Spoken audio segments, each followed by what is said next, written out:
Hükümeta nû ji aliyê AK Partiye ve hatta damezrandin û dest bi kar kir lê bi kêmasiyek. Vê carê di kabîneya AK Partiye de wezîrek ji Amedê tune ye.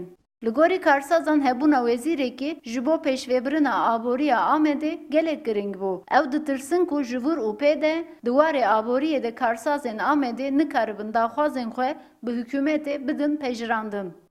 Bi rastî beqanekî ji bajarekî wexta hebe ji bo pirsgirêkê wî bajarê baş e. Mesela gelek pirsgirêkê bajarê me hene. Çareserîkî datîne, hikûmet datîne. Wexta ku wekîlekî ji bajarê me be, têklatî daha zû çêdibe. Karsaz dibêjin ew li bendê bûn ku ji Amedê wezîrek di hükûmeta nû de hebûye. Lewra pêdiviya Amedê bi razemeniyê heye. Ji ber vê yekê jî ji bo Amedê wezîrek şert e. Mesela iş adamları olarak berime em diçûn paytextê Ankara'yê me rehet şu derdê xwe ji bakanê xwe re anlatmıştık. Ama ana bakan tune sıkıntılı ye.